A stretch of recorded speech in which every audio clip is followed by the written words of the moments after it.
Om Brahmanandam Param Sukhadam Kevalam Jnana Murtim Dvandvatitam Gagana Sadrisham Tattvamasya Lakshyam Ekam Nityam Vimalam Achalam Sarvadhi Sakshi Bhutam Bhavatitam Tirgunarahitam Sadgurum Tam Namami.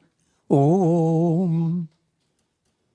Adorations for Sadguru, who is Brahman, the giver of supreme bliss, embodiment of pure consciousness, one without a second, vast as the ether, infinite, eternal, beyond the three gunas and their modifications, the Supreme Preceptor. Yoga Vasistha in Utpatti Prakarana, towards the conclusion of section 61. Having related the extensive story of Leela, Sage Vasistha is giving profound insight into Vedanta philosophy. Vedanta means Ant of Vedas.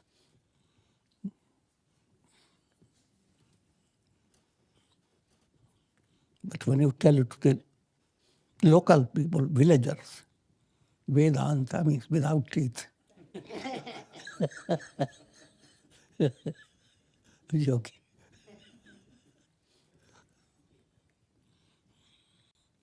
And of course, Vedanta word has gone into. Lord Ganesha has only one tusk,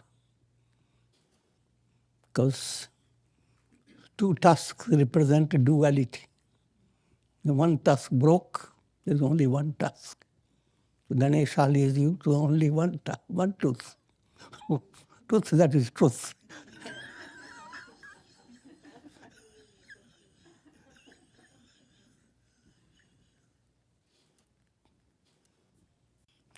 The perception of the world, that perception exists along with the mind. As long as the mind is operating, you experience the world. Mind and the world experience are co-existent. And that's what you imply by statement. Chittavrittis.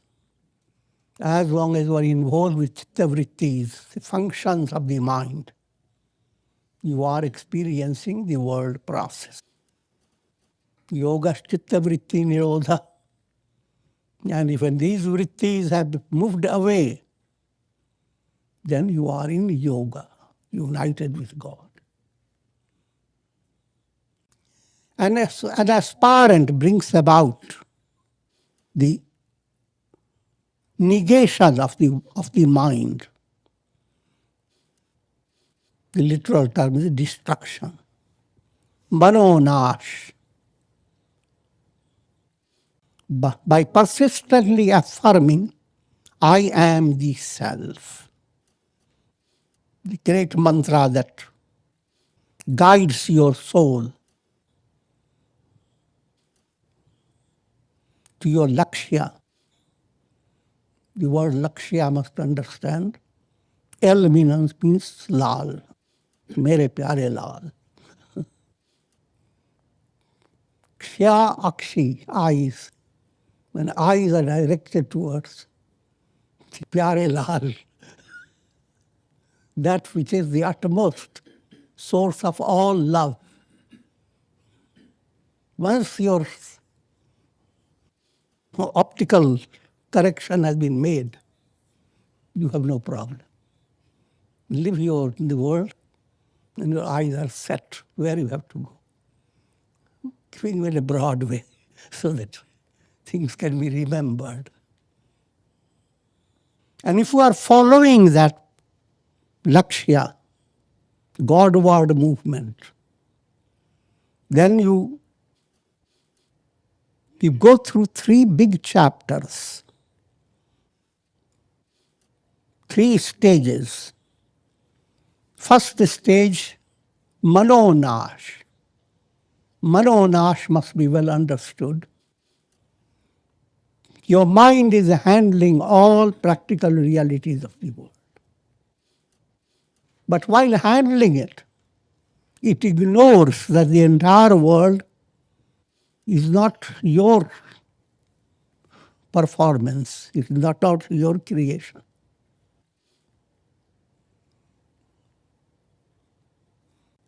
And another point, you do not experience happiness from the world.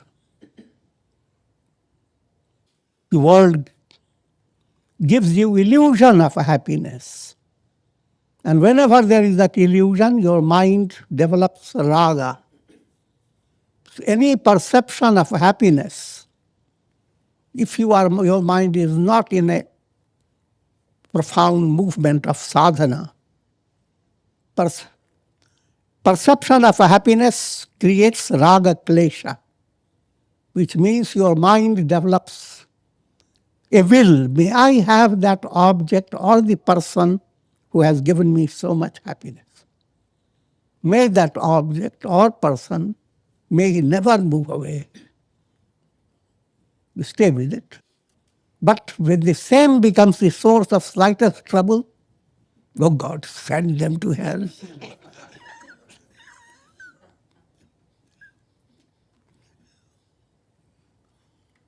So, your mind is building up impressions that are confused.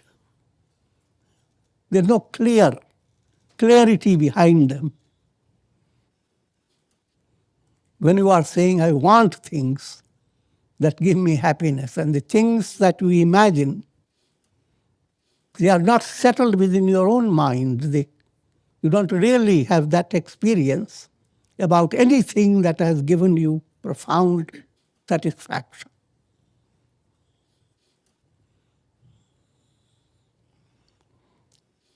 So, in brief, what I'm leading you to understand, led by limited understanding, mind goes on imagining there is happiness in this direction and builds up raga klesha, attachments, impressions of attachment. And the more you build up attachment, the more you build up also dvesha, trying to hold on to the object you love. That's the biggest challenge in life. Then you have to watch the object where it goes.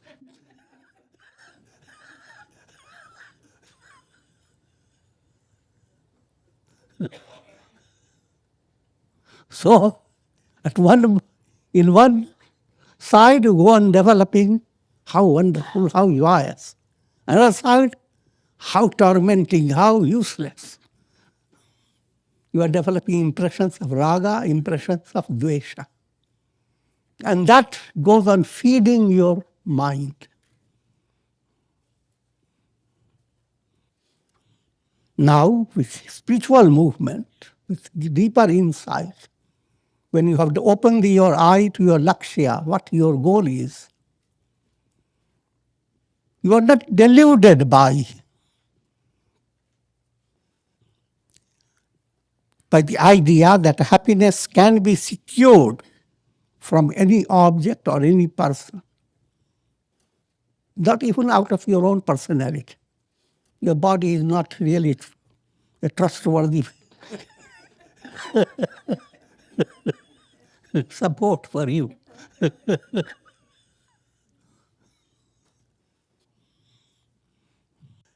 Put it in a very simple way, you'll give more importance to serenity of mind than to your mental fascination and spending time in imagining how wonderful things were and how miserable I have become.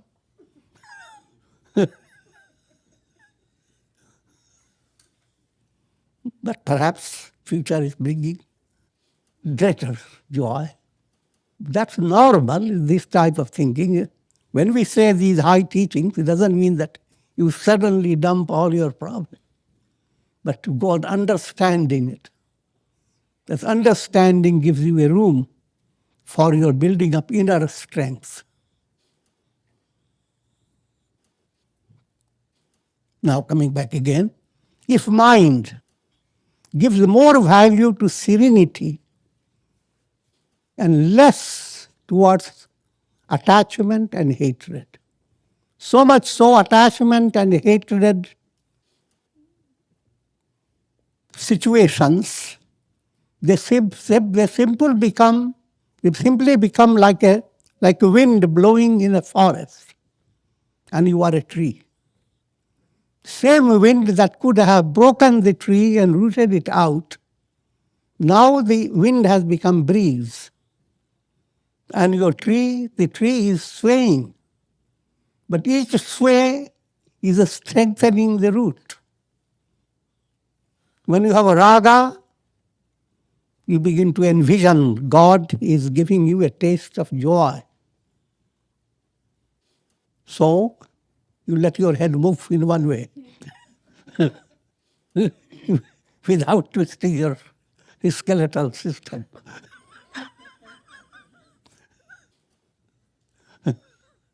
Dvesha, things have not come out the way you expect. It's a challenging situation.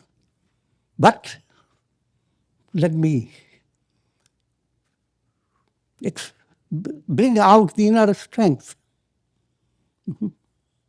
With God within me, let me watch God's marvel. This is an opportunity to see the role of God. If things are all comfortable, you don't see the role of God, it's the role of ego.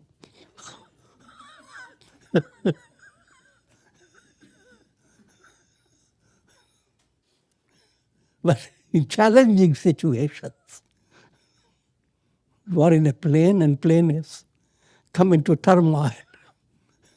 At that time, the role of God, how that situation can become very simple and easy. To give you another illustration, from an upper story building, you suddenly enjoying the nature, suddenly slip down.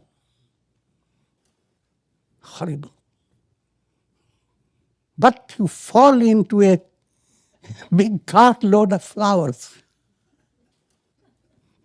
From horrible, Haribol.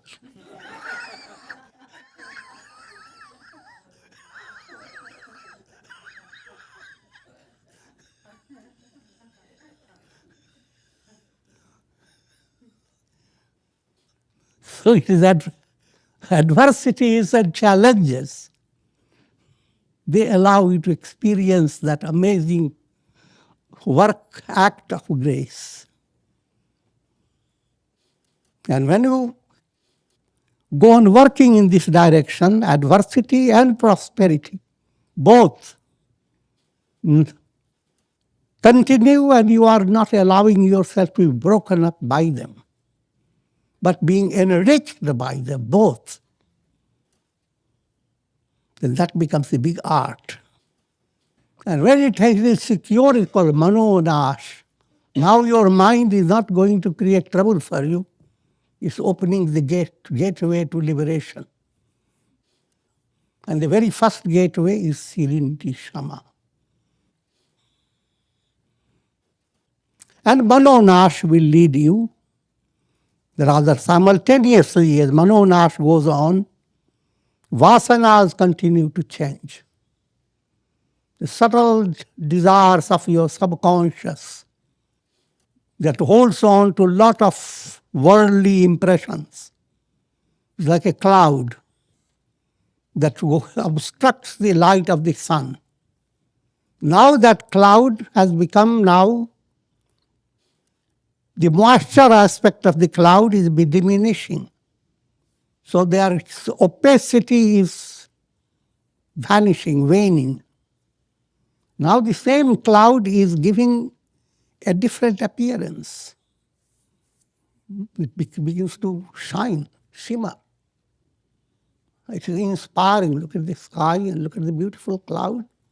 And out of it coming out a big rainbow.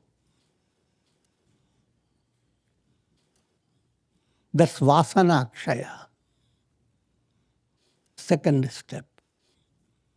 And then third step, absolute clarity, and you are facing just the sun, God, Tattva Gyan. So these three terms are important in Vedanta. Manonash, Vasanakshaya, and Tattva Gyan. Wisdom does not create Brahman. It reveals the reality behind all that exists by removing the veil of ignorance. Now, another point to understand. For attaining anything in this world, you have to work hard. And there is simple formula for it. No pain, no gain without pain.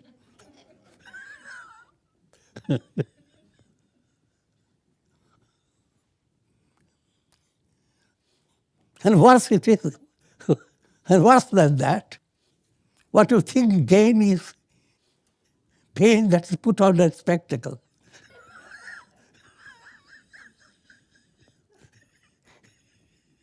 It's the same pain that you are considering it as gain.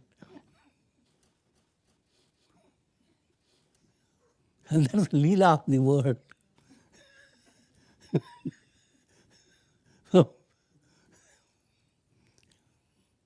from the time you are born to the time you depart, you are constantly working upon how to secure joyous situation, how to remove negative situation. And you are constantly filling your mind with all the news about the world, how things are going to happen, and all the knowledge, all that goes on. But all that goes on through your mind is what's called Leela. God is behind all that you are experiencing, but you are unable to understand that all this is nothing but the divine self. In dream, all that you experience is your own consciousness. But, that word but comes like a shark, bugger.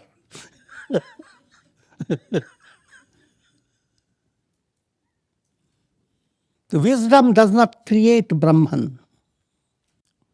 When clouds move away, light shines. The movement of clouds, you are creating it. That's a world of creation. But appearance of the sun, you are not creating it. It's already there. And that's another profound point that an aspirant has to hold within the heart. That positive is something that is innate.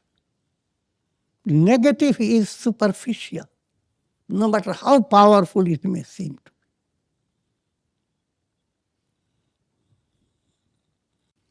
As a person develops detachment towards the objects of pleasure, he continues to advance on the path of wisdom. Gradually, as he grows in dispassion, he ascends the ladder of liberation.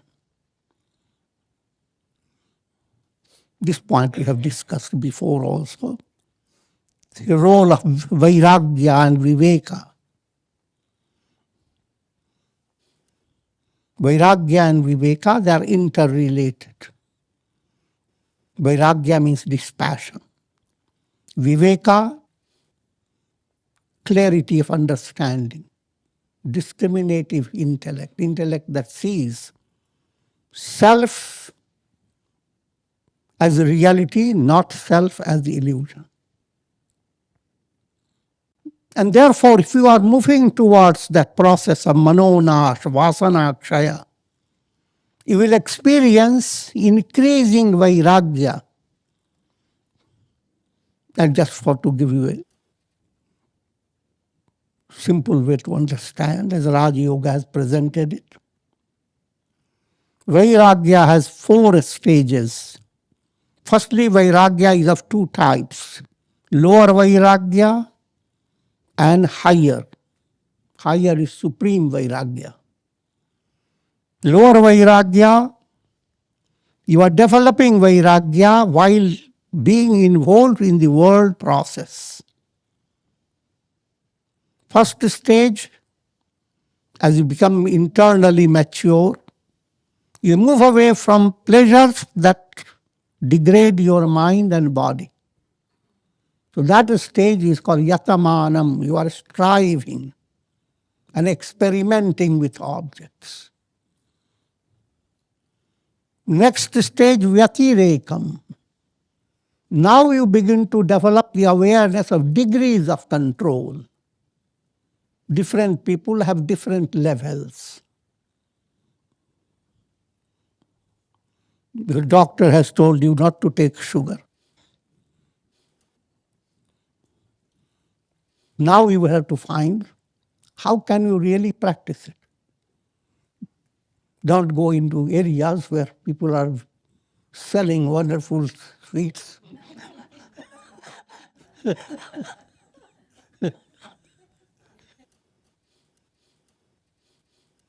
And you begin to develop your own by experience how much you can secure your safety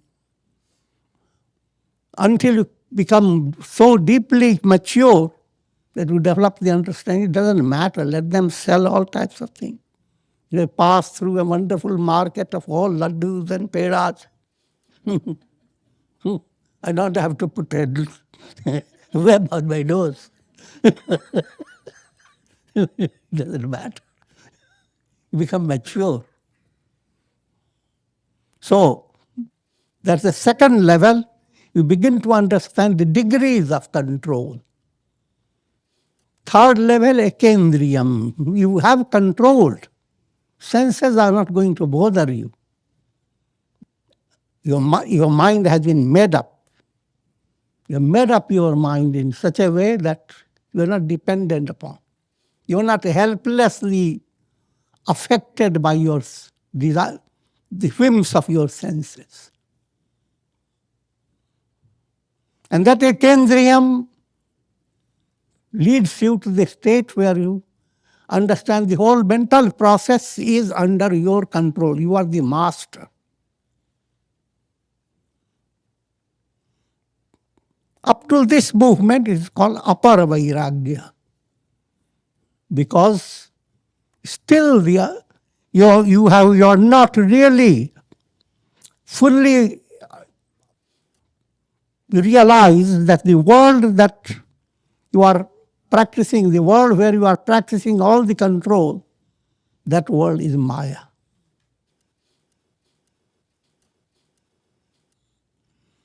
And when that aspiration dawns,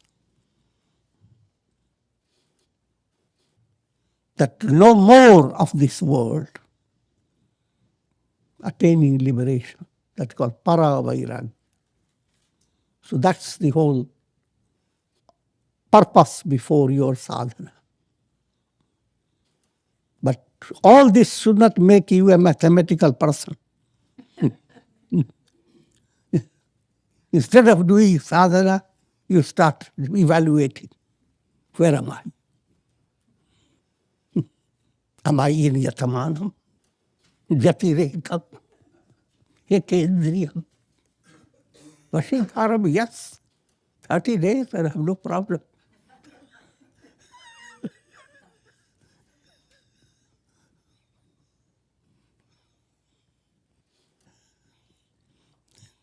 I'm joking, but it's good to understand that when you sadhana creates a spiritual movement, and a spiritual movement puts things in order without your working for it. Just like vitality flows to the tree. Tree doesn't have to work for it. But everything happens in the tree in perfect scientific precision. When you study all that, then you have to study all the mathematics about it, all the science about it. In certain stage of sadhana, all that study helps you to be patient. Liberation is directly dependent upon the removal of desires for the objects of the world. When the very ego sense is removed by the light of intuitive knowledge, all desires become extinct and the individual becomes one with the cosmic self. This point is again a very profound point to understand. And will bring to you those two great terminologies from Raja Yoga, Bhava Pratyaya and Pratyaya Abhava. First stage of your effort to give you cut down into many words. If you are watching a cinema show and you go on eating your popcorn and watch the show, I'm joking. What you are looking for, entertaining situation. So your joy depends upon how scenes change and bring meaningful and purposeful or inspiring show for you. In life, you are doing the same thing. How to improve your circumstances, how to improve your karmas, how to make the world more pleasant and inspiring for yourself. This is progress called Bhava Pratyaya. All experiences based on your mental thought waves. Those experiences are just like a cinema show based upon projections. Projections-based show. That's what the world is. Projection of mind behind the world.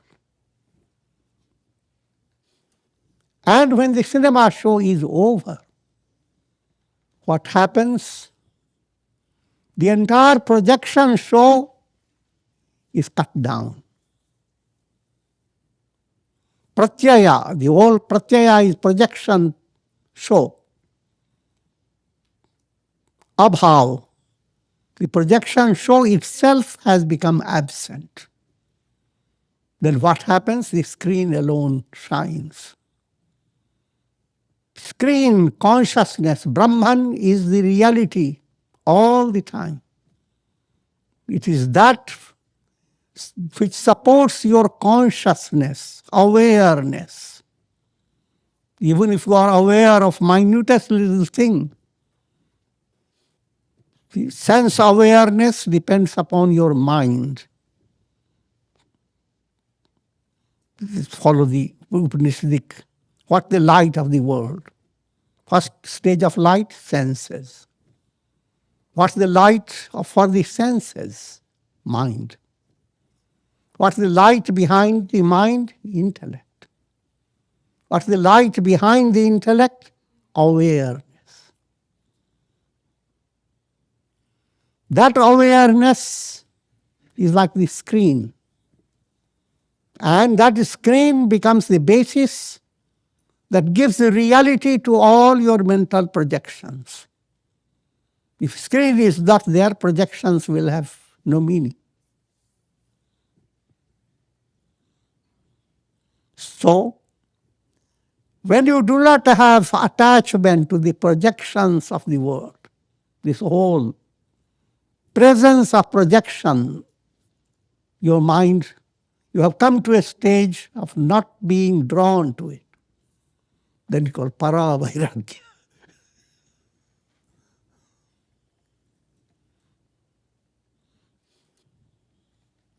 To another way of understanding,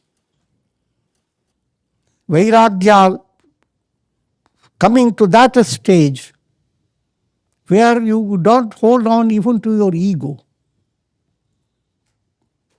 Self-effacement is practiced by you and comes in your consciousness. and you allow it to happen to an extreme measure. And that's what every mantra comes with. Nama. This is not me. Me, I, me and mine to be effaced. That's what happens when you are in deep sleep. Your ego is not there. Therefore, all the burden lifts up from your consciousness.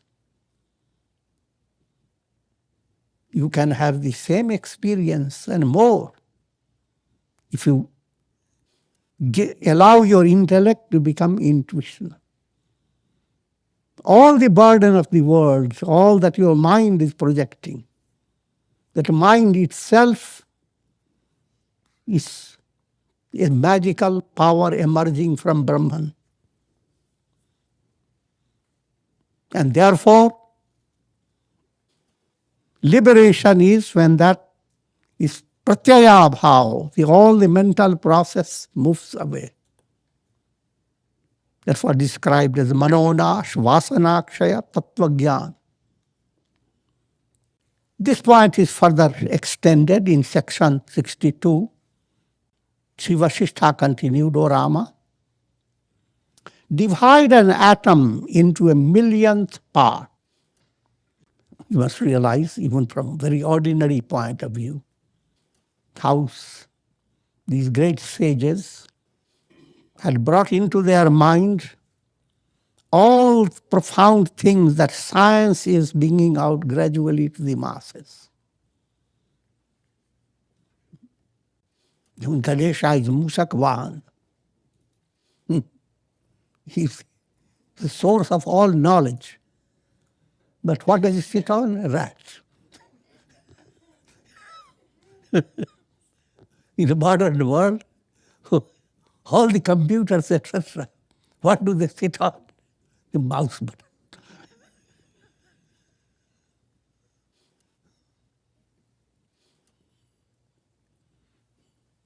And the concept of folder within the folder. In those days when there was no such computer or any, and yet the minds of sages were super scientific. They brought out that type of description of the world. A world that is not located in time and space. But the whole world of time and space is one little folder, which can contain within its own corner another folder. That can contain another folder. And that divine computer has no limit. And that's the way the world is. So do not keep your mind constantly involved with the reality of time and space. It leads you to a kind of childish consolation. So now Vasistha is saying, divide an atom into a millionth part. Even in that minute fragment, there exist thousands of world systems. Imagine the whole universe, whole cosmos. It's just little atomic, not even atomic, millionth of an atomic space. Certain part, space doesn't have reality. When you're dealing with computer, space has no reality. Every file can open up and bring countless informations. And if you are asked where were they were hiding.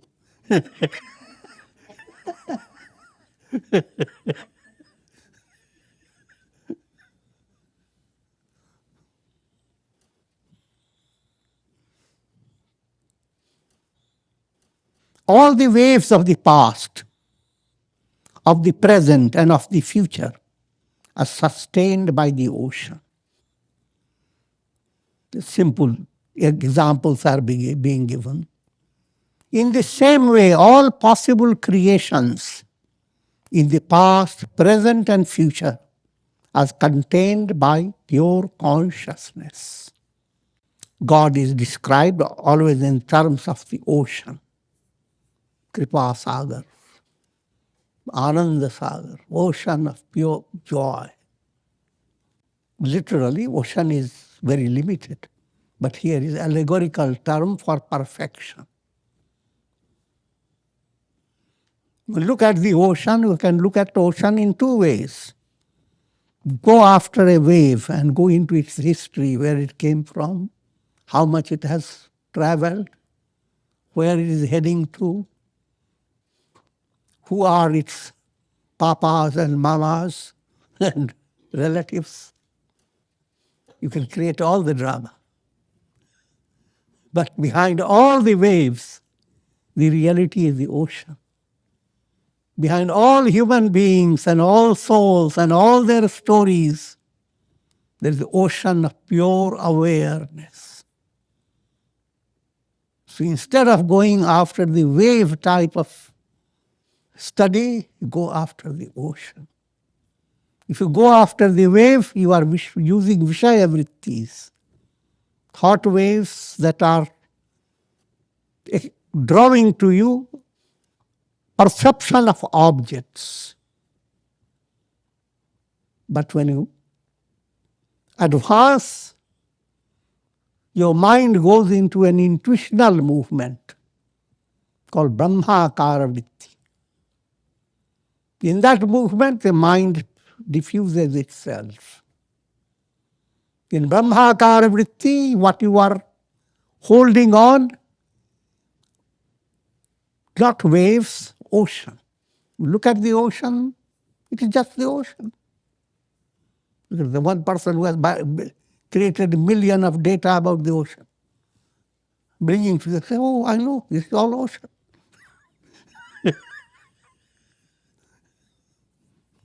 Two levels, all this is Brahman.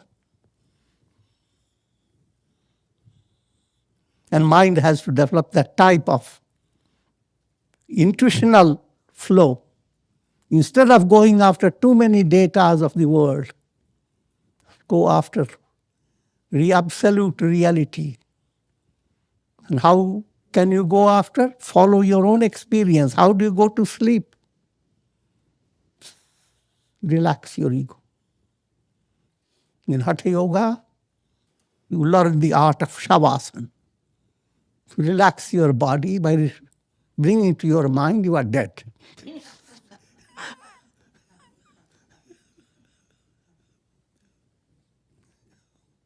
Now bring to your mind, your mind is dead. Dead and gone.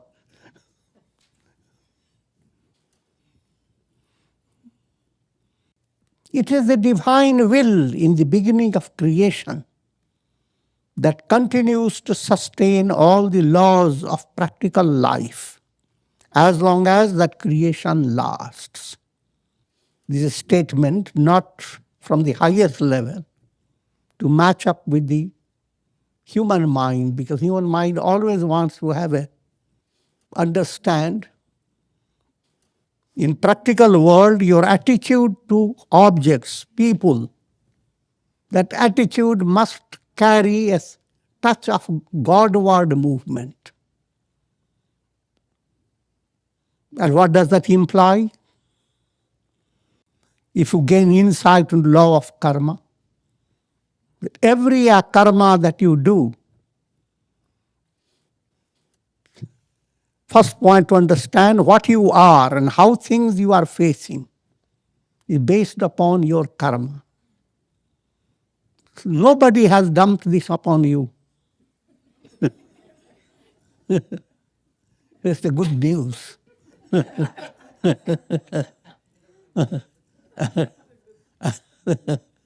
The discovery is that you have been responsible. And therefore you have that whole possibility to improve upon it. If you eat a lot of food, you can't ask somebody to digest it. You have You are responsible. So now the mind has to develop that type of understanding while working with this practical world, that behind every happening there is a God's law. Brahma is behind everything. The entire world has emerged out of his will. And he will not make any swill. His will work precisely. It is by the power of divine will that fire burns, water extinguishes fire, and the breeze blows. And it is the power of God that manifests in the whole creation. So that attitude now puts you in a different level. The world doesn't become a source of constant sorrow and misery, but a source of amazing inspiration. How much inspiring can you be? That depends. But there isn't anything in this world that cannot inspire you if you have sensitivity. Look at a little bud, how it has blossomed. Look at a little rootlet that goes into the stone and how it seeks out vulnerable points and goes deeper and deeper. And how, without a study of science, etc., picks up the exact nutrition. The more you go into it, depending upon, again, the world provides you absolute relaxing. You don't have to go into so many minute details. You see the wondrous how every morning the sun rises and a divine painter paints up the whole sky. Not. And if that painting is well done by a human being, it will stay in a zoo, or rather in a museum.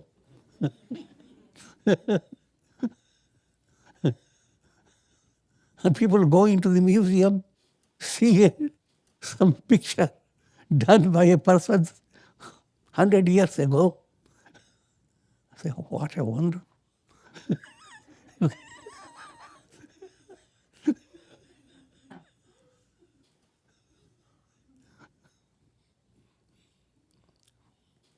Allow the mind. These are certain mystic habits that have to develop within your mind. And if you become addicted to them, then no harm. Rather, it's a great blessing. So much so, the world becomes a constant support for your Godward mind. The world is singing the names of God through every bird, through every black bee, through every blossoming flower, the breeze, and through all living beings, and how they flutter their wings and how does their life expresses. All that can be viewed as a source of immense glory of God. This point has to be kept in your view. Keep your lakshya towards it. That's your goal. And therefore, be enriched by satsanga, go on doing the sustained effort to be positive. Because you have the power to have amazing power. You have the potentiality to attain enlightenment. So don't look down upon yourself. Don't develop a degraded attitude that Each time I'm dumped, somebody has to help me. And go on blaming others for your every trouble. That's a degraded state, and that's not any solution to your life's problems. So the world is filled with divine glory. That's what Gita describes, vibhutis of the world. And develop that type of mind. Go into nature. Take some friends with you.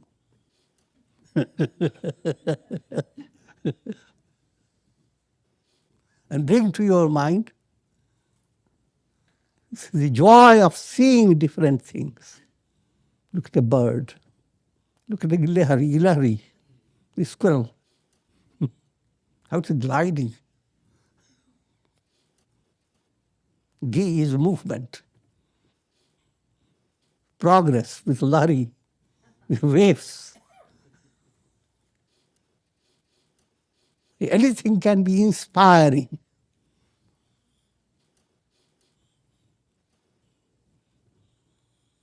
But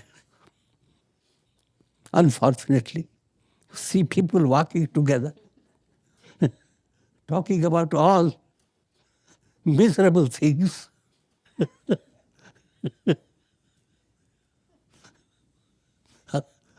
How can you send that person to hell?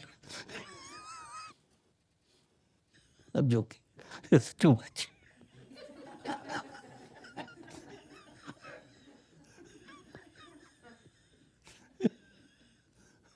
We shut out all the beautiful things before you. And the mind is going after. I will not go into that detail. But coming back. Same Brahman is described as a Mahasatta. Satta means existence. Absolute existence. All things perish. God is indestructible. Is Mahasatta. Mahachiti. God is described as great consciousness, pure consciousness. Mahashakti. All this Prakriti that is a magical power of Brahman with the three modes of nature, sattva, rajas, tamas. These three modes have created the entire universe. And God is Mahadrishti, great vision. The real vision within you is vision of the Absolute. Who is the seer? That's what the Upanishad asks. Who is the hearer? But stay with the seer. Who is the seer? Who is seeing all this? Who is experiencing it? You say senses, but you are senseless. Because it's the show of mind. Senses are not existing separately. And who is experiencing through your mind? Your buddhi, your understanding. Now, where does understanding come from? Who is supporting it? Absolute intelligence that supports the entire universe. Every moment of your life, the seer within you is God. The hearer is God. The real subject in you is the absolute self. And this should be held in your understanding, and you work upon it with patience. Then your life becomes meaningful. Mahakriya, that God is a constant inspiration behind all creation. So if you have Godward movement, your activity will be most inspiring. All Kriya will develop through your personality. Kriya Yoga. Kriya relates to things that are operating, things that manifest in the world. In your personality, by Kriya, you lead your body to a healthy state.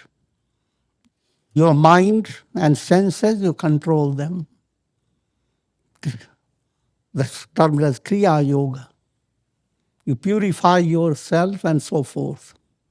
The whole world has a Kriya Yoga behind it. So therefore God is called Mahakriya. God is called Mahodbhava. When sun rises, it's kind of Udbhava. It emerges out of the blue sky. So as impurities move away, you discover God shining out. But God is ever shining. God is called Mahaspanda. Mahaspanda, all things vibrate. Spanda relates to vibration. See, in science, every atom has Shiva's drum. The Big Bang goes on resonating in every little atom of the universe. Shiva is doing his Tandava Nritya. He doesn't require big stage.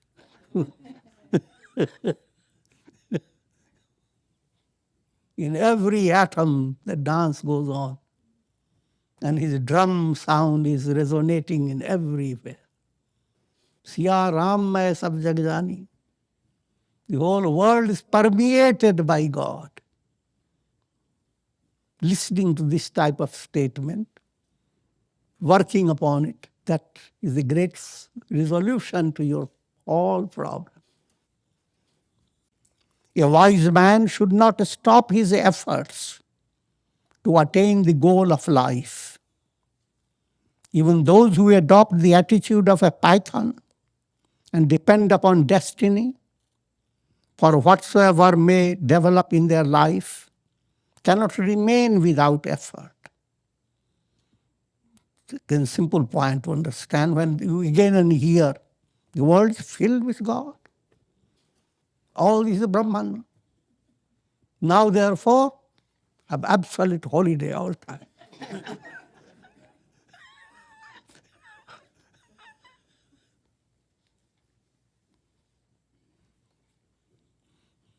That attitude is absolutely childish, foolish.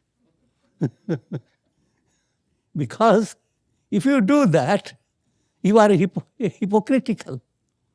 Because while you are doing it as if you are not working, still you will have your tea in right time. Still, you plan for your comfort. Still you are attached to little things around you that has given you comfort. So now all mind that was engaged in creative way has now become shrunk. And it is to your detriment. Taking recourse to inactivity in the name of spirituality. That's going backward. And so they give the old illustration, python. Python so big in bulk that just stays in one place. But even that python is constantly busy and in its jaws looking for grabbing anything.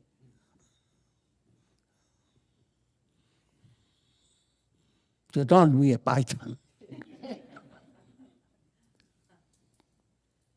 A wise man promotes that destiny that leads him to liberation. Just to give you a simple way, most people talk of karma.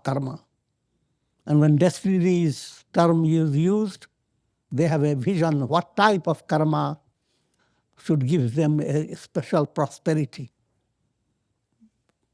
That's where the destiny term is being used by masses. And that destiny leads you to nowhere because it is perishable, transient. Real destiny, attaining enlightenment. That's the destiny of every soul. And that destiny is attained by self-effort and grace. But self-effort is a starting point. As self-effort advances, the entire world energy that is handled by God joins in your movement. You are never out of the world, you see. Even when you start developing the idea, may I attain liberation, you must realize Saraswati Devi worked on your tongue. So many deities fashioned your body. The whole universal forces are involved in bringing you to that stage.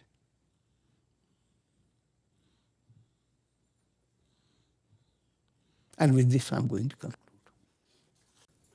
Om Purnamadaha Purnamidam Purnat Purnamudachyate Purnasya Purnamadaya Purnameva Avashishyate. Om Shanti Shanti Shanti. Hari Om.